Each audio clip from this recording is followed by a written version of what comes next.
jolly LLB में सौरभ शुक्ला जયારે કહે છે કે आज भी कोर्ट पे लोग भरोसा करते हैं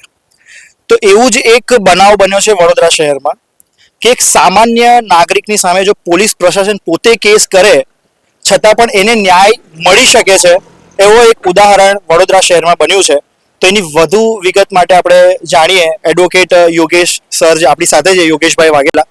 તેમની સાથે આપણે વધુ વાતચીત કરીશું તો સર એકચ્યુઅલી શું મેટર હતી આ હા ફતેગંજ પોલીસ સ્ટેશનની અંદર મહિલા આરોપી જે છે કહેવાતા આરોપી તેઓ પોતાના સંબંધીને લોકઅપ રૂમમાં ફતેગંજ પોલીસ સ્ટેશનમાં મળવા ગયેલા અને તે સમય દરમિયાન એમણે કંઈ વિડીયો રેકોર્ડિંગ પોતાના મોબાઈલથી કરેલું અને મોબાઈલથી રેકોર્ડિંગ કરતા તેઓની વિરુદ્ધ પોલીસ દ્વારા ફરિયાદ નોંધવામાં આવેલી અને ફરિયાદ વડોદરાની નામદાર કોર્ટની અંદર ચાલી જતા વડોદરાની નામદાર કોર્ટે એવો હુકમ કર્યો કે આ કામના જે ફરિયાદી છે તેમણે કોઈ પુરાવા રજૂ નથી કર્યા તથા આ જે પોલીસ સ્ટેશન છે તે પ્રતિબંધિત વિસ્તારોમાં આવે છે કેમ તેવો કોઈ પુરાવો રજૂ કરી શકેલા નહીં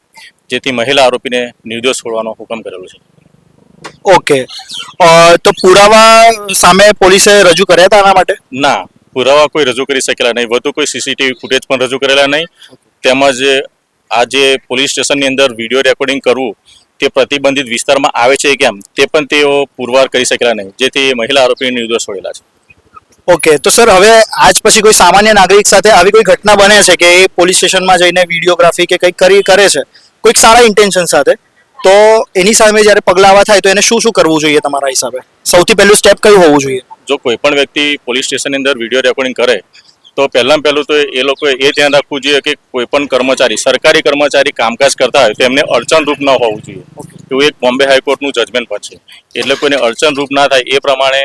અને કોઈ તકલીફમાં ના મુકાય એ પ્રમાણે રેકોર્ડિંગ કરી શકે okay thank you so much sir વિગત આપવા માટે થેન્ક યુ તો આપણી સાથે હતા એડવોકેટ યોગેશ વાઘેલા અને તમે જાણ્યું કે કેવી રીતે જો તમે